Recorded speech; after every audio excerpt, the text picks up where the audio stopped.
What's up, man? What's up, dude? How you doing? Oh man, I am doing great. I'm a little sore. I'm I don't know, dad mode slash trainer mode slash doing some stuff for my tenants in Tennessee mode, just all sorts of different hats that I'm wearing. But I like to be busy, as I know you do too. So I know you know what I'm talking about. Oh, absolutely. I just started my third podcast and fifth, sixth business at this point. I don't even know. Okay. Joe and I were this weekend. We just went to a mastermind and a whole new business came out of it, which is crazy. But yeah. That's great. What business came out of it? So we basically we just started a collective. It's the Fitness Business Collective. And we are starting a podcast today, right after you. I'm hopping on with those guys. Nice. It's dude, it's 4 businesses, 8 dudes. It was just a mastermind. And I was like, why don't we just take this to the masses, man? Why don't we do something bigger about this? Because the whole concept was just that there's too many gurus who are generalists who haven't even been through the shit that we've been through that are claiming to have all the answers. So what if there was a collective of, 8 people, 4 businesses, 8 people that have been through all of the worst shit you could imagine within business and overcome it and have done, all these crazy things. And what if they could then deliver to you a holistic plan for your business, not generalized plans. We're all specialists. So Joe and I specialize in sales processes, objection handling. And now we've got a PT specialist group it's a done for you PT system for high ticket PT sales. That's successful. It's a franchise. We've got PT mentorship on how to sell high ticket. So ops and structuring the offer and all that and marketing. Mm-hmm. And then we've got a team of VAs. So, get yourself out of low value roles. So it's literally build a better system, sell high ticket, close those high ticket deals at a higher percentage. 80% is our success rate for people, our goal for closing percentage, and then get yourself out of low value roles. That's great. I mean, how are you going to, so I definitely see the value in that because you've got the vehicle to sell, and it seems like there's a fitness kind of a theme of fitness there. Yeah. And then the VA game, and for our listeners, that is virtual assistant, I'm assuming, not Veterans Affairs, right? Oh, yeah. Virtual assistant, yeah. Or just Virginia. State. We are providing the state. Right, yeah, and we're going to talk about Virginia every time. So I guess my question is, if you got 8 hosts on the show, how are you guys going to talk?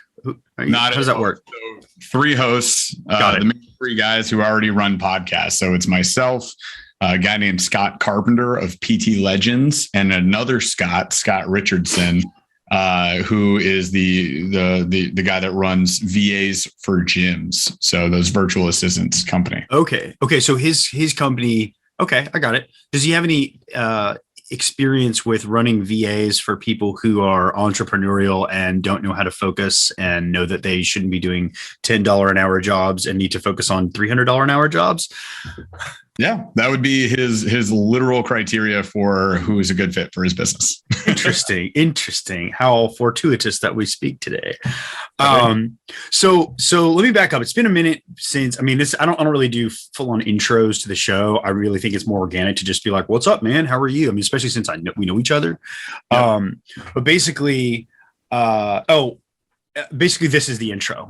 I want when people come and they listen to the show, I think we're at maybe 10 people that listen to it now, maybe. Mm-hmm. But that's not the reason that I do it. The reason I do this is to learn cool shit. And you know a lot of cool shit that I don't, and I want to learn from you. Now, before I get into we start talking about the show and everything, or why we're here to talk, if you guys in your new podcast, what's it going to be? Something Collective? The Fitness Business Collective. FitBiz Collective. I like it. A few years ago, I started an in-person mastermind called the Extraordinary Coaches Collective, and we would just get together and kind of just shoot the shit and see, what worked and what didn't work in our area. If you would like a guest on that has a story about the worst business partner that you could ever imagine and how that person got out from under that rock and galvanized their kind of business acumen, it was like a crucible. I know someone, he's got 2 thumbs and he's doing this. That's the second time I've done that in like 2 minutes. I promise I won't do it again. If you just floating that out there, I would love to tell that story without naming any names or anything, of course, to protect their privacy. Actually, I technically can't name names because it's illegal. No, that'd be fun. Man. Yeah, we'll definitely be getting into stuff like that. Nikes, that was rough. Anyway, all right. So welcome to the show, Jeff Burlingame. Your last name is awesome. Your first name it's pretty cool. You and I met probably last year. I think we were part of Joe Marcoux's mastermind or business group. I don't know what you would call it, but it was very helpful and one of the coolest mentorships. What would you call it? Would you just call it a business group? It's a sales training program. Training program. Simplest. Okay. Well, I guess we prefer coaching. So a sales coaching program is what we prefer to do it. And you're one of the black belts now. Yeah. So my position is actually slightly cooler than a black belt. So I'm the sales samurai.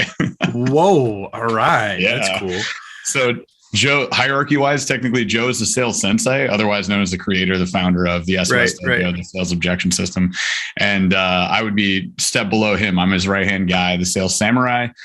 So I actually train the black belts now, put everybody into the groups, and just ensure that everybody's getting the best experience possible. But yeah, now we're actually like a team of 13, which is pretty crazy. That's great. Yeah. That's really cool. And okay, so that's where we met, and everybody who's listening knows that I run a shop called Burlingame Fitness, and immediately they were like, Jeff Burlingame, and I was like, that's okay, that's a weird joke. Why would anyone think like ha ha ha like? And then you're like, no, my name is really Jeff Burlingame. I'm like, oh, son of a bitch. I don't know if I told you this at that time, but just not to freak you out even more, but is your middle name Fitness? No, I wish. Maybe. But I think it was my great grandfather actually owned a Ford dealership in Burlingame, California. In your city. Way. Wow. Yeah. Huh. And his name was Burlingame also? I mean, it was Burlingame. I guess it could have been. But yeah, I mean, I'm pretty sure. So I don't know, like I didn't even know about this while my grandfather was alive. I found out afterwards. Turns out he was like writing a memoir. So like my dad just told me about it. He was like, oh, I read grandpa's memoir and guess what? And I was like, no way. Like, there's no freaking way. How interesting. Yeah. We had family out there in the city of the state that has our name, which is crazy. In the city, was he just like kind of like spin the globe and boom, there's our last name, let's go there? I don't know. Maybe that'd be is that facetious? What is that? I don't know. It's like no, that would be not hubris. That would be, I don't know, there's nothing wrong with that. I mean, if there's like a Levi, Oregon, I might check it out. Right. Why not? I think it's kind of funny, but yeah, kind of a crazy world, eh? It's there's definitely some coincidences if you believe in that.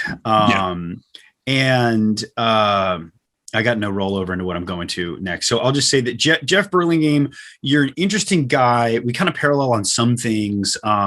You are a gym owner, or are you a former gym owner, or you're a hell of an athlete? I know that much.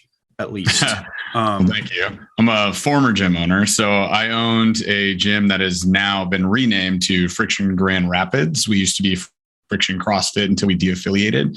But we were Friction Grand Rapids, and I owned that since June 2014 until December 2019. I think it was official. And I sold it to two of my lead coaches, essentially like my COO and my CEO of the company that ran the gym for me. Straight up 18 months. I worked 1 hour a month. It was really their gym. So I just kind of finalized that transition for them.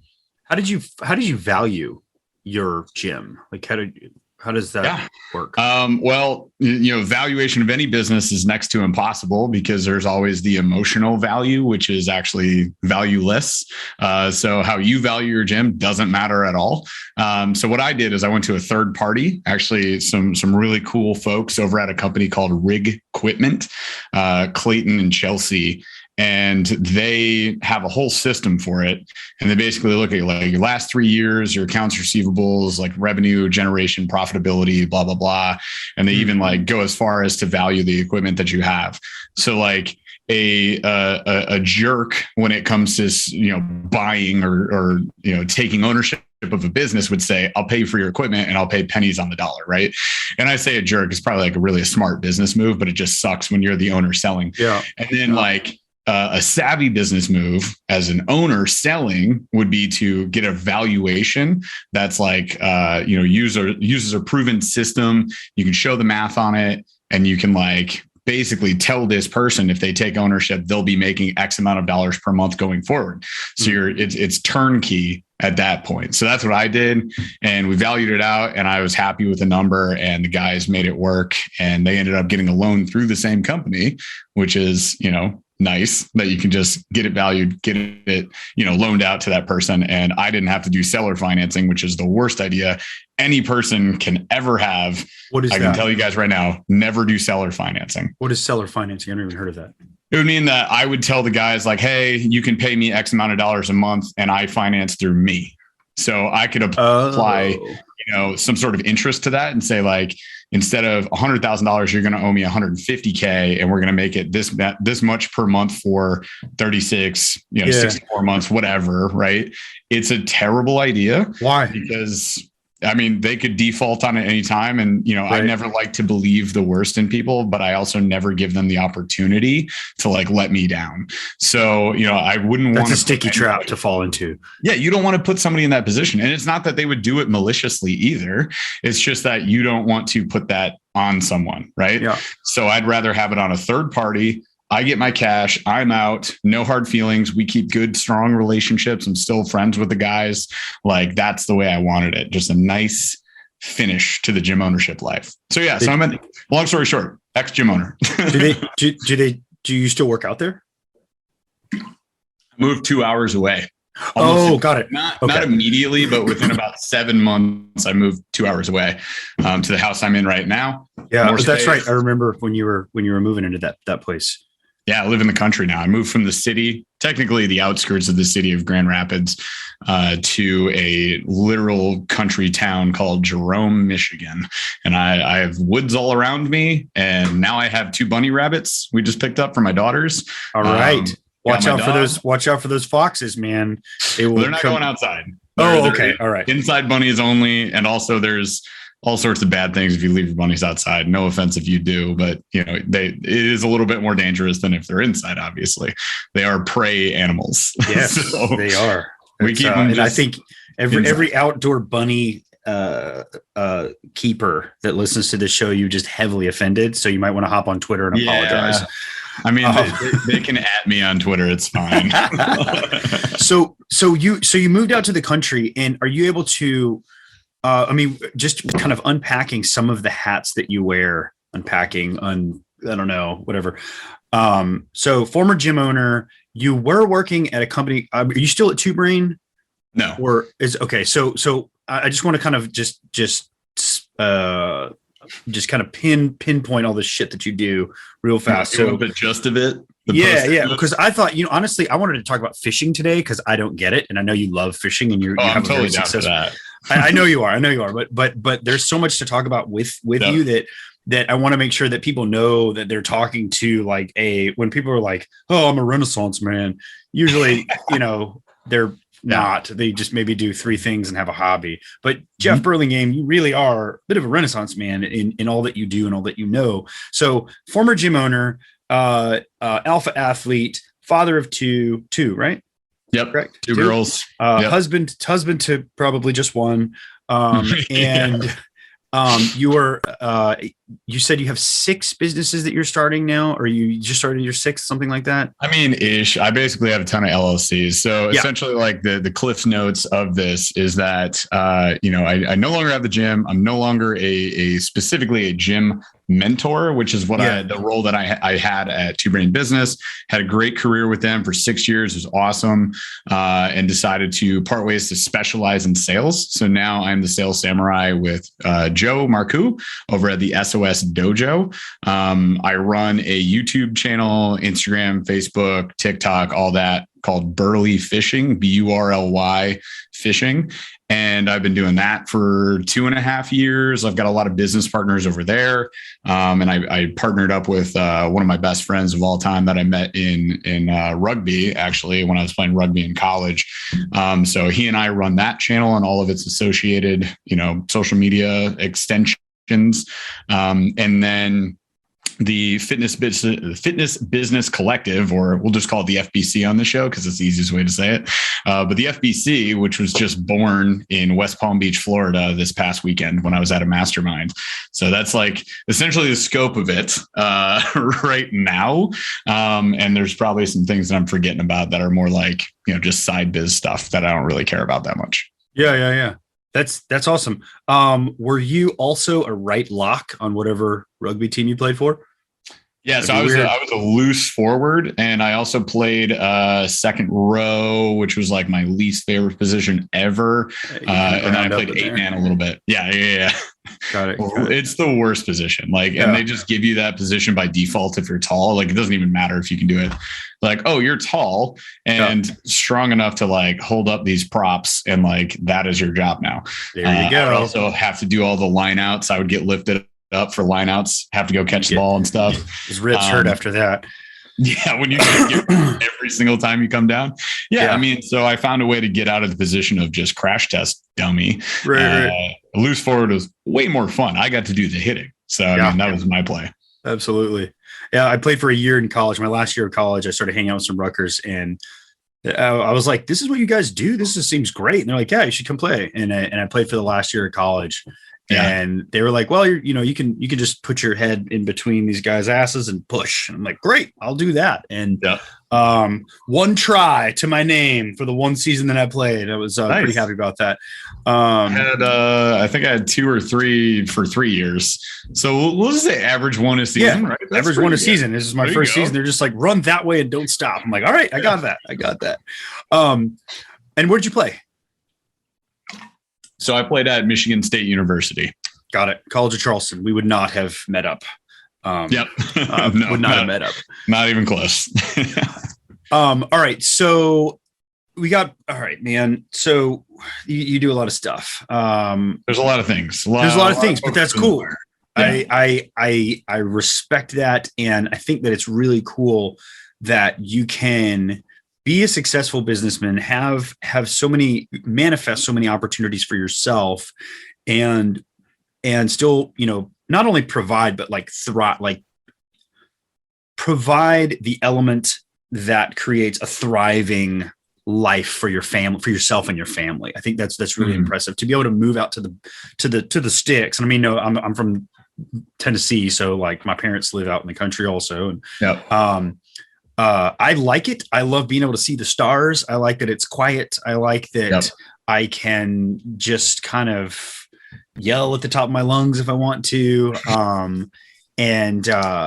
But my job is where I still am. I still enjoy the face-to-face of the people that I get to rub shoulders with as a gym owner. Yeah. I know you know what I'm talking about there. So let's just switch gears. Let's talk about fishing, man. Like, why is it so cool? Yeah, I mean, a lot of people don't get it, and I actually understand why they don't, because they think that it's just kind of this patience thing. And I would say, to an extent, if you're not in it or doing it the way that I do it, sure, it kind of is that. But I will say, like, my buddy and I, his name's Paul Glass, and we've been running our podcast as well. So I'd mentioned I have 3 podcasts, right? So there's the Help More, Sell More podcast is for the SOS DoJo. We've got the Burly Fishing podcast for that social media platform, and the FBC Fitness Business Collective is what we just started. So that starts today. But My buddy and I have one golden rule. Every time we hit the water, we're going to find a way to have fun. So like absolutely every single time I have a blast, and it doesn't matter if we catch any fish at all. So the first and foremost, like if you hold that rule to heart, it becomes less competitive. It's less about like, the producing of catching fish. It's more so about, for me, and this is where my love of it comes from, solving the puzzle. Right? Because fish are a puzzle. Essentially, imagine like a living creature that's underwater that you can't even see. Even if you have like a top-notch sonar, like we just did essentially a $7,000 upgrade on our boats. And we have kayaks, like not even real boats, 7K. I saw the kayaks. I watched one of your videos where you're trying to flip the thing. That was when you did flip it. That looks like you were having fun there. Like that. I was like, I could get behind that. That looks like, yeah. Exactly. So, I mean, like we have what we would consider like top-notch kayaks that we took a long time to earn our way up to, but highly recommend if you got the cash. It's called a Hobie Pro Angler. It's a 14-foot kayak. It's got a really wide beam, so it's super stable. I weigh like 245 and I'm 6'1". So I can stand up on that thing. I can turn around on that thing. Super stable. So that's awesome. But we just upgraded like the fish sonar. So, just a little like screen that you can put on any boat that shows you what's underwater. Essentially everything looks like arches, right? Like imagine just radar. Like that's what you got. It's reading the bottom of the whatever body of water you're on. Depth, structure, water temperature, all that stuff. And we just upgraded it to like this forward facing live scope. So I can like see what's going on live. But again, everything still kind of looks like grainy blips, right? You just have to be able to tell what's a fish, what's not a fish. At any rate, so, even with something that fancy, you can't really tell what's going on. You can't tell really what the fish are going to like eat that day. We don't throw live bait. We throw all artificial stuff. It's just more fun. And we're all bass fishing. So bass fishing, catch and release. We don't keep anything unless we have to catch. Wait. Bass fishing bass fishing represents a catch and release style, not the actual pursuit of a bass. Typically, yeah. Like most people don't catch bass and eat them because one, they don't taste that good. If you mix it with other fish, you can make some cool concoctions. That's what my buddy Paul does all the time. So maybe like fish tacos if you mix it up with like bluegill or perch or some other tastier fish. So it's like if we catch a regulation size walleye, pike, bluegill, crappie, you guys can look up these, images of these things. Those are the tasty fish. So if we catch those, we might keep them if we got a cooler on hand. But most of the time, we're out there just to catch and try to get like the biggest bass that we can. And I'm talking largemouth bass and smallmouth bass, which are the most common that you'll see in the waters that I fish. Right. Mm-hmm. So like our goal is just get out there, try and catch something. And there's just like this thrill in solving the puzzle because you don't know what they're going to eat. You don't know where they are. You're trying to find them on your sonar. So you like scan your way around the lake. You're looking for different structures. So they'll hide in the weeds or they'll hide off of like this drop off. If you guys know, natural lakes, rivers, there's like deeper spots or like holes in rivers. There's drop offs and ledges on lakes. And then you'll find weeds and they'll be in there. So you can like fish along the weed line and they're predators. So as soon as they sense something coming along or they see it, they got pretty good eyesight. They'll come after it. They also can smell. So if you got like some scent on your baits, your artificial baits, they'll come out. And how bass look at stuff is they use their mouth. That's how they test stuff out. They're like, what is this? I'll just put it in my mouth. So, if you have a hook on that thing, then you catch that fish. That's how it works. Yeah. So it's this cool puzzle of like, let's try to figure out this living creature that reacts differently depending on the weather, the tides, the lunar cycle, the temperature of the water, the clarity of the water, if the sun is out or not out that day. There's so many things that go into it. So it's like when you have a day and you catch like a giant bass, like a 5 to 10 pound bass, or, if you catch 40 to 50 bass and they're just like a decent size, 2-3 pounds, that is amazing. That thrill. And also like, I want you to picture you have a lure out there, you're reeling it back in, and then something just hits it. And all of a sudden you've got this heavy weight on the end of this like fishing rod and you're trying to reel this thing in. Like that fight is a blast. And it's not a guaranteed catch. Like they can shake that lure, they can get off. So it's just this thrill of like the unknown below below the water. And once you figure them out, you're like, hell yes, this feels great. So that's where my passion for it, my love for it comes from. And a lot of people don't get it. Totally cool. What I encourage them to do is go out with a buddy who knows what they're doing and knows, they've figured out like kind of a pattern in a recent time frame, not like last year, not last month, like yesterday, the fish were eating on this, and like the weather is going to be similar today.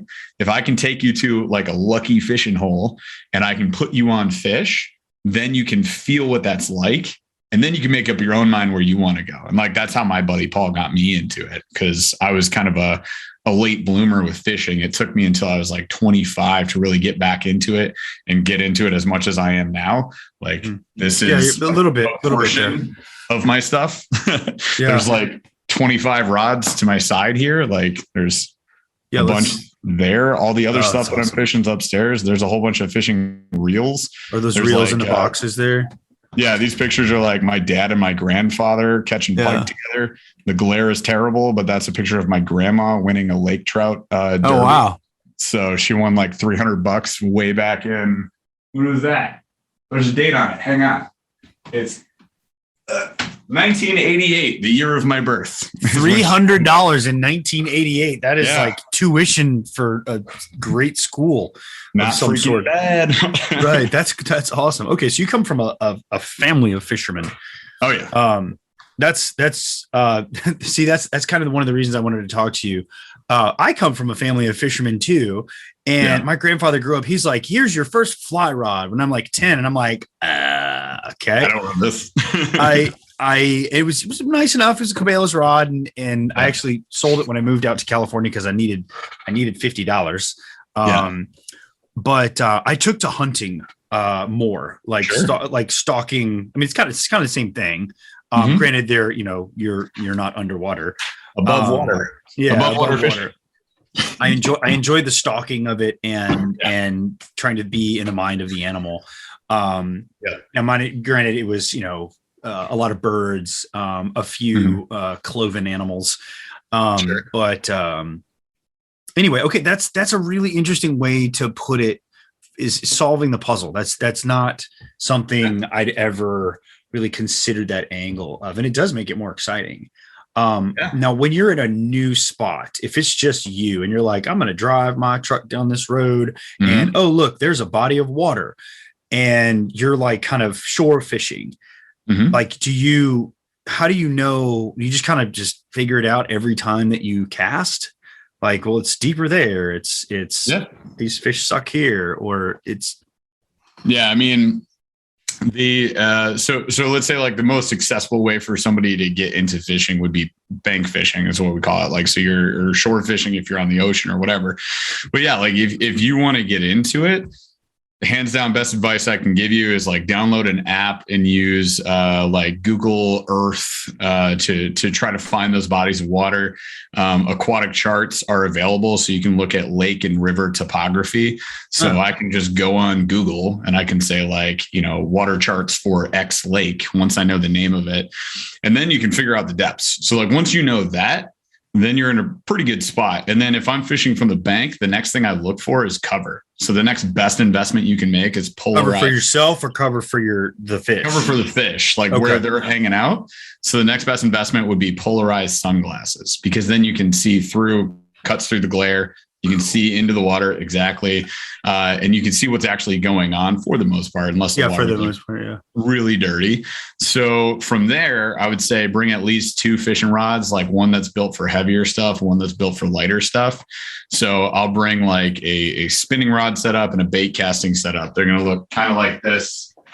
So spinning rod and bait. Okay. So this is a bait caster. I don't know if you do visual on your podcast or not, but yeah, we do video and audio, so it's all good. Cool. So this is the one that has like a little thumb trigger and the handles are on the side. So you reel it like this. All your line is spooled up right there. And with fishing, I mean, the weight of the lure is what carries it out there, right? So you put this on a rod, you're just going to cast it out there. Lure goes flying. And with these, they're a little bit trickier to get used to, but once you get used to them, these are like the best kind of setups you can use, but this will allow me to fish heavier stuff. So if I'm trying to figure out like the bottom cover, this is my favorite way to go. And then what do you mean? So heavier stuff like bottom cover, like if you get snagged on something, it'll come back to you, or okay. Yeah, you can kind of like fight bigger fish. You can fight fish through the weeds. So once they'll try and like go down. As soon as they bite something, they'll just go down once they know they're in trouble. So they'll dive into cover, into weeds, under logs, and you got to like kind of horse them out a little bit. So having a bait casting setup is really helpful for that. This, on the other hand, is a spinning reel. And this is actually one of my favorite reels of all time. I don't even fish with this one. So this it looks like it's made of like it looks like a Bop It, or like it's like it came from like a Toy Story, toy trunk. So this is actually from Autism Anglers and a company called Six Gill Fishing. So it's even got little pieces in there. So this was a little special design that they did to support autism awareness. I actually ordered it last year. The custom runs really took a long time to get out, but I finally got it a couple months ago. And with a spinning reel, you've got like the reel this way instead of that other orientation. And you got your handle out here on the side. You've got what we call the bail, right? So the line is going to run up through that little wheel right there on the bail. So if I flip that up, I hold the line with my finger, rod's coming out this way, cast it out, right? Flip the bail, and then I'm reeling it back in. So I use this for what we call finesse setups, or like lightweight lures. You can look up, if you guys are interested, the Ned Rig, the Drop Shot. These are just like smaller baits, typically. Smaller what? They're smaller baits. So baits, okay. Again, we're using artificial lures, and typically they're like these little tiny plastic lures, right? And that is perfect if you're in like colder water, lighter cover, you're trying to figure the fish out, because they'll typically bite these types of baits way more than like, you want to see something crazy? Yes, I do. Way more than something like this. Jesus, that's big. Yeah. Is that a freshwater lure? No, this is saltwater. I will never use this, but so I live in. What is that for, like a tuna? Yeah, I mean, any big deep water fish, they're going to be biting things like this. I mean, it looks like a delicious snack, right? Yeah. It is. What type of fish is that supposed to be? Like a herring? That is like a baby mackerel. Okay. Yeah, it's actually called the mackerel bait from a company called Fish Lab that I work with. Meanwhile, this is a finesse bait. So this is from a buddy of mine who lives in Michigan. It's called Mule Fishing. And this is like a nice, super stretchy, basically indestructible bait called a donkey tail. It's got a little paddle back here. Yep. So it's getting their attention. You throw this on a little weight, and it has a hook coming out the back, just a single hook. And you got to throw it on a spinning setup. But you have to throw it on a spinning setup because it's so light.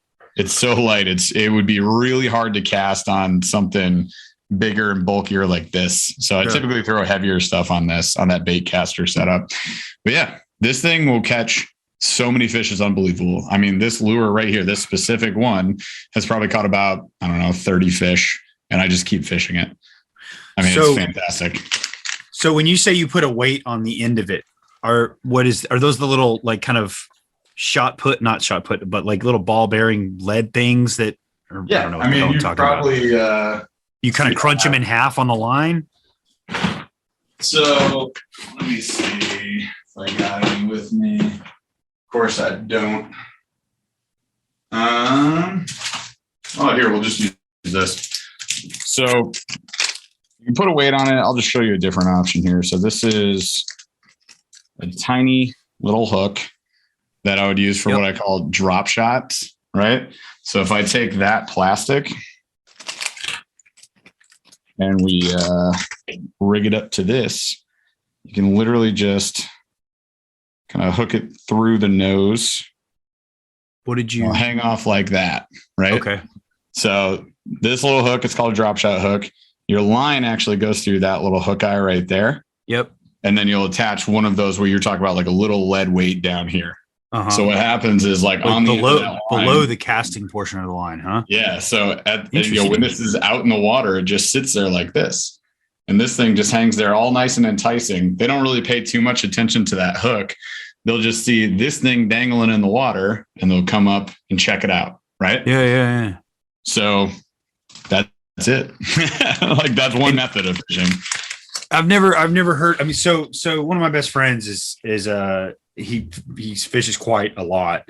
Yeah. And all throughout high school was like, oh, I'm going to go fishing. And I'm like, well, I guess I'll just drink with you. I don't really, I'm not going to like, I'll sit over here. I'll cast a line, but I'm not like, these fish are over. I'm not trying to solve the puzzle, so to speak. Yep. But and then we'll get, honestly, out of my, like my tight knit group that I like went to high school with, I'll see them maybe once a year now. They're always talking about, they're like, oh, have you done any fishing lately? Da, da, da, da. And I'm just like, I'm like, well, I'm out of this conversation. Like, the answer is no, but I guess the, like just kind of listening to them over the years, I'm just like, man, this is just not for me.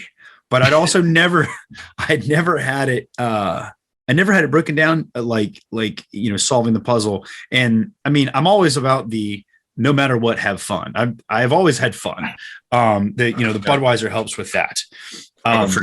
For sure. But thinking about it as a puzzle is really, really interesting. And something I never thought about before. So thank you for that perspective. So what now so how many, you said there's a casting reel, and what was the other, spinning reel? Yeah. So we've got what we call a bait caster, sorry. And then spinning reel. And then that's like the main two that we use. And that's for just like, what about like a fly reel? I mean, why is that not in there? So, I mean, fly fishing is like a whole nother animal, right? Because the difference between these two would be conventional fishing. The difference is that with conventional fishing, your lure weight carries the line out there. And with fly fishing, which if you remember from your grandpa giving you a fly fishing setup, it's the line that carries it. So there's weight in the line, not in the lure. So most fly fishing lures weigh next to nothing, and you'll get them like that big. Yeah. And you're not going to whip that out there. So if you guys look up any videos on fly fishing, it's a finessey kind of art, really. Like you're literally bringing the line out and you're kind of snapping it back and forth, 10 and 2, 10 and 2. Yeah. And the line makes this nice little loop, right? And then when you bring it forward, it actually just, the line weight just carries right out through the guides of the fly fishing rod. And you should already kind of like have it all pulled off the reel. So it just carries itself out. Just feeds right out there. Yeah. That was one thing I did. Sorry, go ahead. The idea is just to let that lure like plop ever so slightly on the water. It's like a gentle kind of thing, right? So it just presents right to the fish. Yeah. Right. Presentation is key. I mean, so it is really an art. I don't do nearly as much fly fishing as conventional fishing, but I do love fly fishing. I didn't think I would. And my buddy, Paul, and another buddy of ours, Aaron, kind of like got me into it.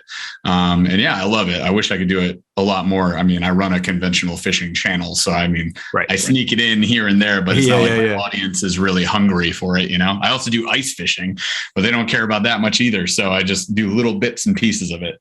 That's use the same kind of like the heavy reel for ice fishing. So ice fishing, I don't have any out. They're all put away for the season, but an ice fishing rod and reel are really like super tiny. So like the rods will be anywhere between, you're just going down, right? Yeah. It's like 18 to a 32-inch rod. And then the reel is probably about half this size, right? Super tiny. And then, it's vertical fishing. So you dig a hole in the ice, which needs to be, 4+ inches thick. And then you're dropping like little tiny lures down there and just jigging it. Right. So you just do this thing to entice. So you have multiple lines in the water. Yeah, you can do in Michigan, we can do like 3, I think. But I mean, and they're all different levels. Yeah. You can leave them hanging. Most of the time I just do one and I'm just actively jigging it to try and draw the fish in. It's fun. That one's even more difficult to explain the joy of to other people, because they're like, wait, so you sit out there, we sit like on a bucket. It's cold, it's snowy, it's wet, but I mean, we wear the gear. I've got, thick bibs on, I've got a nice coat, nice gloves. So I feel fine. And, you just catch fish. And a lot of times we eat those fish in the winter. They're the best. Perch, crappie, bluegill, delicious. So that's more of a harvesting type time. Got it. Okay. So No. Why? Let's go back to fly fishing. Man, I'm bouncing around too much here. There's so many questions. So fly fishing, I did take to a little bit more than, I'm sorry, standard fishing. Is it proper? Conventional. Yeah. Conventional. Standard conventional, same idea. I enjoyed the finesse of, I've got a mean roll cast, by the way. My side cast is pretty good too, or it was at least last time I tried it. But I understood the finesse of that, and then presenting the fly. And also I think like with fly fishing, and I'm just speaking general, I don't know what the fuck I'm talking about here, but I really enjoyed the journey to get to where you were going to be fly fishing, because in my experience, I'm sure that the journey, like checking out your videos on your channel, I'm like, that looks like a fun place. But it seemed like it was harder to get to locations where you were going to be fly fishing. And I'm like, this is just my experience. I'm sure there's badass conventional fishing spots also, but in my like summer times in Memphis, when we'd be like, hey, we're not working at the sandwich shop, my buddy would be like, well, I got the pole in the back of the truck. We just go to this little pond right here, right off the Non-Kana Parkway, and do some fishing. I'm like, well, we'll sit with you and talk to you while we do that. Yeah. But fly fishing is like, we're going to go camping in like, Colorado, and there's this river here, and it's an hour hike. And that was, I really enjoyed being out there in the elements. That was part of the process of fly fishing for me. And that's what I remember most. Well, just to relate to that, something I can say that helps people, again, be more accessible. Cause like our second major rule is to like share the accessibility and joy of fishing and the great outdoors with others. So it's like our goal every time we go out is we got to have fun. But our second goal is like, let's help other people understand, that it is a blast to do this. And there's very much like a conservation effort at hand as well. So to relate to what you're saying, like you don't have to go to Colorado. You don't have to go to these big, expensive staycation type areas where it's like, I got to pay, $1,000 to get there. Then I got to pay for, a guide to walk me around because I don't want to get lost in Colorado, blah, blah, blah. Like, dude, you can I go to Jackson, Michigan, and it's an urban, like part of the Grand River, one of our main rivers. And you can just go right downtown Jackson. You can wet wade, or you can wear waders, you can fly fish, or you can conventional fish. We do what we call ultralight fishing, which is fishing those things right there, those mule fishing donkey tails on a little tiny like lead jig that's painted generally. It's like black, chartreuse, purple, pink, whatever. And it's got that little guy on there in a few different colors. So I don't bring much with me. What's painted? I'm sorry. The jig. So, I mean, I thought that was the act of, tickling the line. What is? So it's a little weighted hook, right? Essentially is all it is, right? Okay. So it's a hook. It's got a little weight on the end, and then the hook comes out like that, right? So boop, just like that. So that's ultralight fishing is you're just literally holding a line? No, you cast it out, right? It's the same idea. It's basically fly fishing in a conventional sense, right? It's a lighter lure, usually like a 1/32 to a 1/80 ounce lure. So very, very light with that little tiny, like 1 to 2 inch type plastic on it. And I'll fish the same spots that I fly fish. So if you don't want to get a whole fly fishing setup or try to learn the art of that, or you got like a very tight river area or urban spillway or whatever, then you can go ultralight fishing, which you can get into very inexpensively because all you need is a spinning reel. These are cheap. They're all basically the same. One of these, right? And then you get what's specifically an ultralight rod, but like the one I use is $50. It's a 13 Fishing Defy Silver. If you're looking up the specific one, it's 5 foot 6 inches long. Ultralight meaning it's just like, it allows you to more easily cast super light weights, but it also uses super light line. So we're talking like 2 pound, 4 pound test line. And the test is just like the breaking strength of the line if you were to hang a weight from it, right? Just to give you an idea. So conventional, bait casters, I'm using like 15 to 30 pound, sometimes 50 pound test line, like super heavy duty stuff. And on that ultralight, it's like 4 pound test. So it's very light line, very light lures. and we'll go out there in downtown Jackson, urban areas, right next to probably where all of you guys live. You've got something like this. You just walk into the river. Now, I'd recommend you wear shoes because there's trash in there. I'll get to the conservation effort in a second. And you go in with shoes. I prefer waders if it's colder water, but if it's summertime, man, we just put on our swimsuits, shoes, hit the water. We go ultralight fishing. We catch just hundreds of fish. It's some of the most fun I've ever had in the outdoors is doing something like that. So, where the conservation effort comes into hand is like, you see trash, pick it up. Right. So part of going into the outdoors, and I'm sure you experience this with like hunting too, is you go by where other hunters are hanging out and you find all the cans of beer, you find like food and stuff and wrappers. Big fucking and all this. no, man.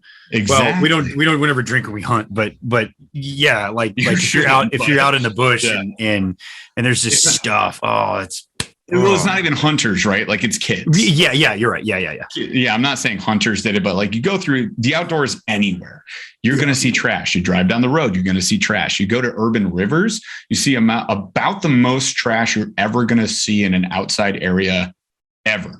Because what happens, unfortunately, a lot of times in like downtown Jackson, you get homeless people. So, I am without a home. I'm going to go somewhere secluded, and there's a lot of cover by the river. Not a lot of people go there. So like they're just hanging out there. So I'll find tents, sleeping bags, tons of clothes, long abandoned, just fully like moth-eaten, bug-eaten, covered in mud, blah, blah, blah. Nobody's living in this stuff. It's just trash. If that's what you got to tell yourself once you destroy someone's home, sure, go for it. I'm kidding. I wrecked it. It was my bad. Oh, you don't get to live here. This is my fishing spot. Get out of here. But you'll find, dude, I found like just diapers and random stuff because people just do a quick. No, you can kind of tell. Yeah. So like what we implore people to do on the channel, and it's super cool. Like this company we're partners with them, Mule Fishing. We support those conservation efforts. So we actually we'll do a gathering. I think we're going to do our next one in September in Jackson at that river, if anybody wants to go in Michigan. But, we get a bunch of our subscribers out there. We get to hang out with them for the day, which is fun and cool. And, I am so humbled. And then we all go clean up. And then if we have time, we fish. And then we do like a little cookout. So it's like we get to do good things. Our waterways are being destroyed slowly but surely. Like if you want your kids or your grandkids to be able to enjoy the outdoors, whether it's hunting or fishing or whatever, like you have to make an effort now. So every time we hit the water, if I see stuff, I just get it, man. The nice thing about having a big boat is I can just put it in the back of my boat and throw it out when I get to shore later. So anything you can do other than obviously not littering yourself is also like pick up the crap if you see it, and that makes more of a difference than you would ever believe. Other than that, we get behind companies that support conservation, and we also can you throw a few out there? What kind of companies? What are their names? So Mule Fishing pays for cleanups, literally pay for it and put together gatherings. But then there's companies that also create biodegradable baits. One of our favorites is we got a buddy Scott who runs a company called Nico Baits, Nikko. So Nico Baits makes a hyper stretchy, super durable, biodegradable bait that is one of the safest baits that a fish can accidentally ingest because they can pass that bait. The problem with artificials a lot of the time is that if they ingest that plastisol, generic plastic stuff, it actually expands and will prevent them from running through their digestive tract. So you can kill fish that way. Yeah. So they plugs them up and they...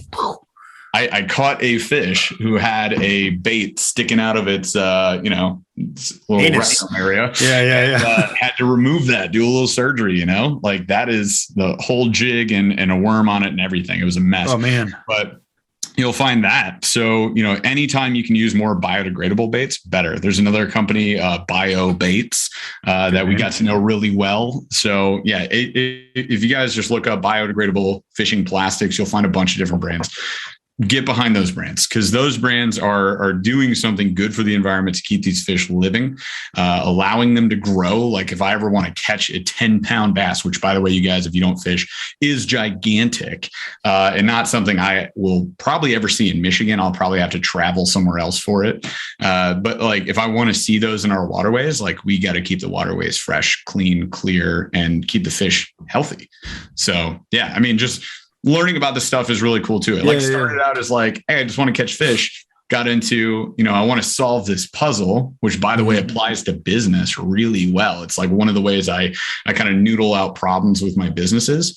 And then got into like, oh man, conservation. I'd love to have my kids be able to do similar fishing to me and not fishing like you would see on The Simpsons, where we catch a fish with like 78 eyes, right?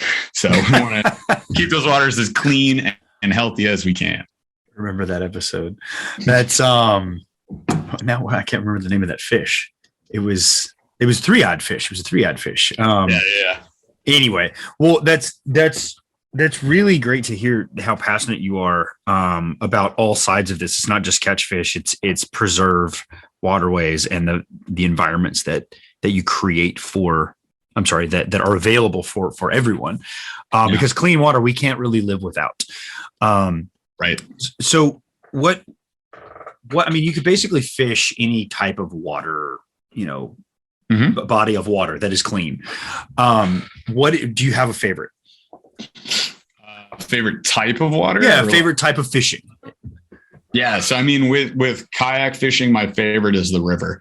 So, I used to live in Grand Rapids. We were at the three river intersection, essentially. So we had the Thornapple River, the Grand River, and the Flat River. And these are all like legendary smallmouth bass fishing areas. So anytime I could get out on the kayak on the river, absolute blast. And like, if you have a paddle kayak, most likely you're like drifting spot to spot. I have a kayak I can pedal. So I have a little more horsepower and I can go upstream and then just drift back down. So I could like launch from a boat launch on the river anywhere I wanted to, go up, drift back, happy day, and catch a ton of smallmouth. So it's just the river. The other thing about the water is like, you don't mess with water. Water always wins.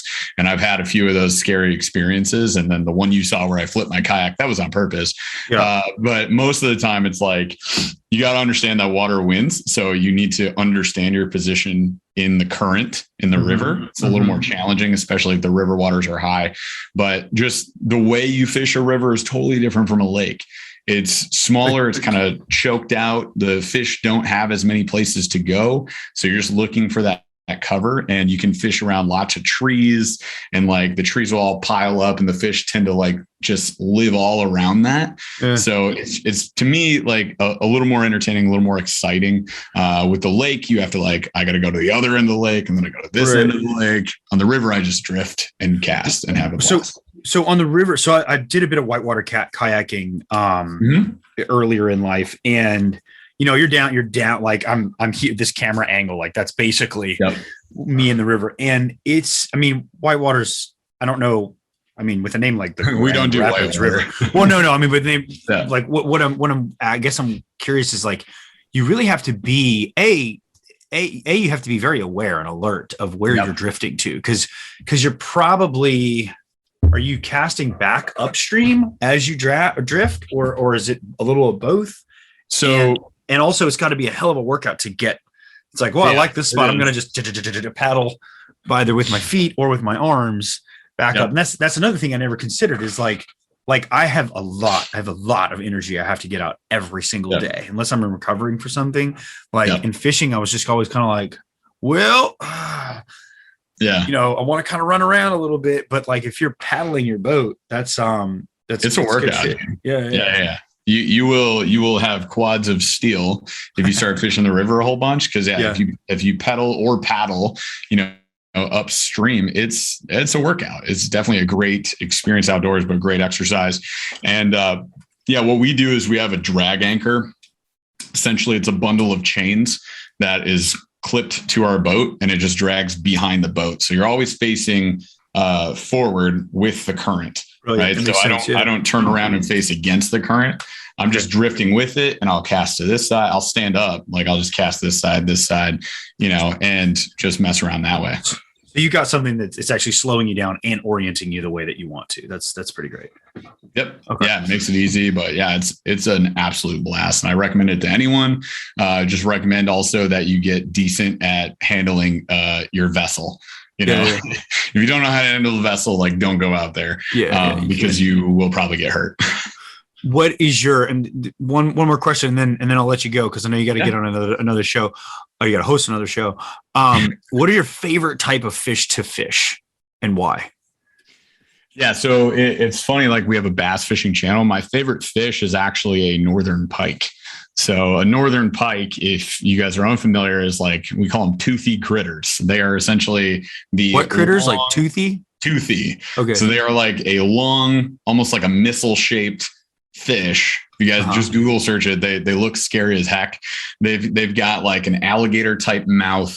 They've actually got these little sensors all around the mouth, little like pockmark holes, right? Mm-hmm. And that allows them to sense movement at like a superhero level. They essentially just like hang out on the outskirts of weed edges. So where the tall weeds are in lakes and rivers, they'll just sit there and they just wait for something to come along, and they shoot out like a torpedo and just munch on it. So one of the hardest hits you're going to get, meaning like you're reeling your lure back, something smokes it. The hardest hits you're going to get are from pike, and essentially the Essex is what they call it. ESOX is like the type of what is that? I can't even think of the word right now, but the type of a creature that they are, right? I'm sorry, what? And the Essex is a type of creature? Yeah, it's the what is it? The like the genus or the phylum, or the genus, phylum, whatever. Like that. It's called the Essex family. So you got like muskie, pike, pickerel. They're all like the same kind of creature. This tube like, missile, right? Underwater. With super sharp teeth, and they're hyper aggressive. They're basically full of piss and vinegar. They also taste really good, not like piss and vinegar. They taste delicious. Yeah, piss does not taste good. Vinegar, no, okay. But they're aggressive. They're hyper aggressive. They're super fun to fish, and I love catching them. I'm lucky enough to live in the northern region where northern pike exist. They like colder waters typically. Yeah.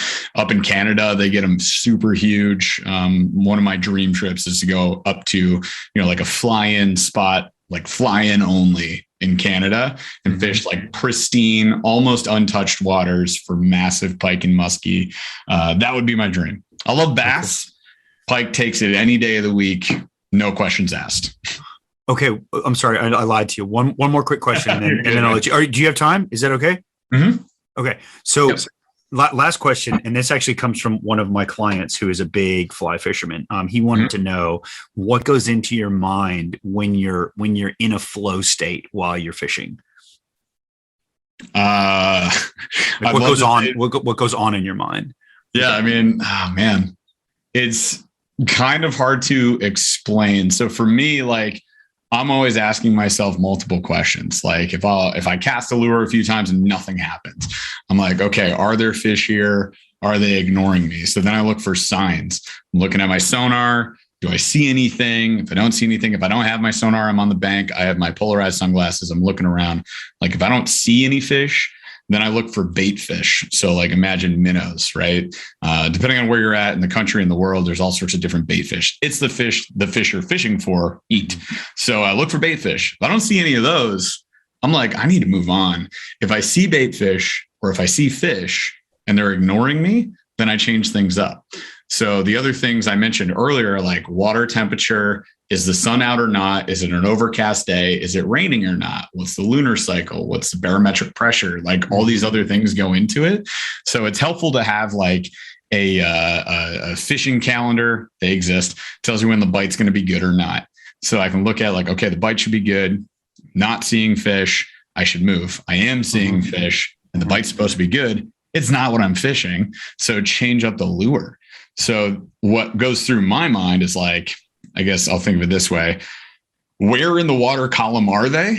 Are they shallow or deep or suspended in between?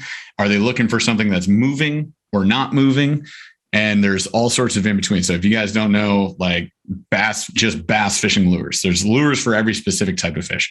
Bass fishing lures specifically is probably the biggest market. There are millions of lures that you can use. There are topwater lures, there are shallow diving lures and wake baits, which fish like just below the surface.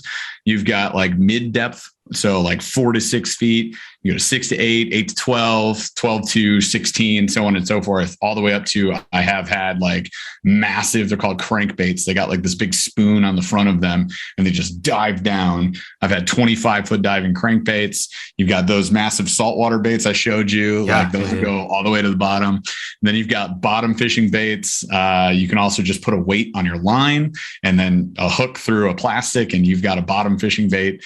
All sorts of different stuff. So I'm just trying to figure out, like, if fish are here, what are they going for and where are they at in the water column? And once I figure that out, then I'm just trying to figure out what they're choosing to bite. And that's where color comes into play.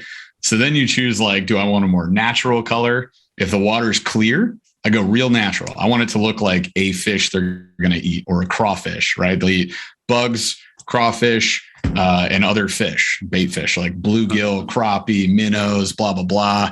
They're going to eat all those things. So if I can match the hatch essentially and like get as close to looking like that as possible, that works in super clear water. I also want invisible line.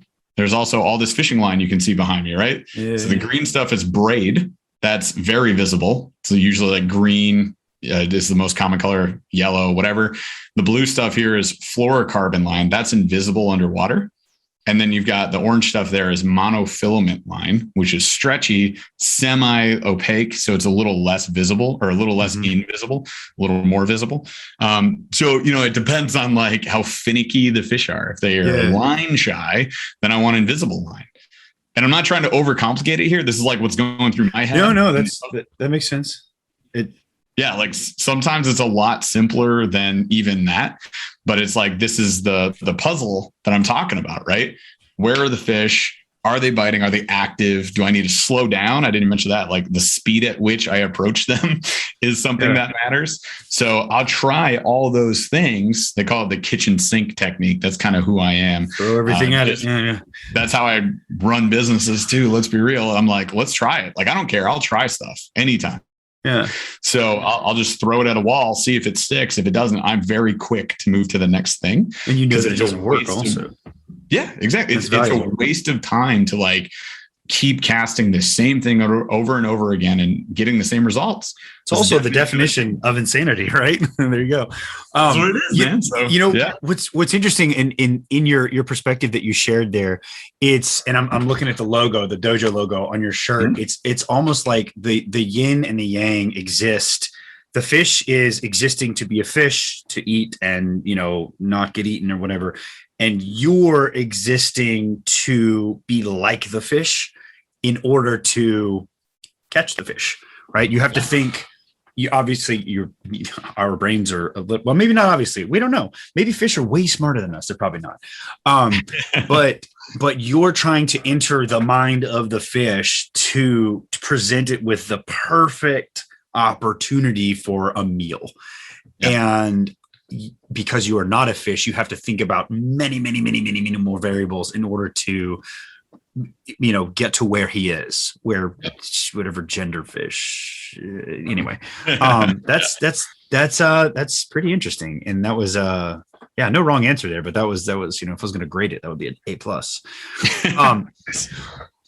Anything else that you want to throw in? Because I want to respect your time. I actually have to get back to the studio and see some more people. But we can find you Burly Fishing. We can find you, shoot it out there. Where can we find you? Yeah. So if you look up Burly Fishing on any platform, podcast, YouTube, TikTok, Instagram, Facebook, like you're going to find me there. So BURLY Fishing.